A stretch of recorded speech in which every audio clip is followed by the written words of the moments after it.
एक महत्त्वाची बातमी समोर येत आहे। काँग्रेसच्या या नेत्याच्या गळ्यात विरोधी पक्षनेते पदाची माळ लवकरच पडणार आहे। पहा कोण असू शकतो तो काँग्रेसचा नेता। मुख्यमंत्री एकनाथ शिंदे यांच्या सरकारच्या पावसाळी अधिवेशनाला आजपासून सुरुवात झाली आहे। अजित पवार यांनी शिंदे सरकारमध्ये सामील होण्याचा निर्णय घेतल्यानंतर विरोधी पक्षनेते पद रिक्त झालं असून यावर आता काँग्रेस पक्षाने दावा सांगितलाय।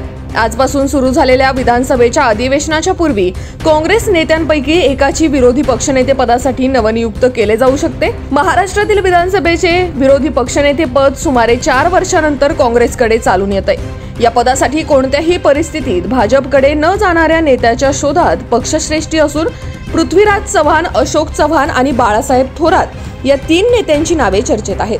तसेच विरोधी पक्षनेते पदासाठी तरुणाला संधी देण्याचा निर्णय झाला तर पूर्वी हे पद सांभाळलेले विजय वडेट्टीवार, सुनील केदार, यशोमती ठाकूर यांच्या नावाचाही विचार केला जाऊ शकतो। हे तिघेही विदर्भातील असल्याने त्यांची नावे पुढे केली जात आहे। कुणाल पाटील, संग्राम थोपटे, विश्वजित कदम यांचीही नावे काल चर्चेत होती।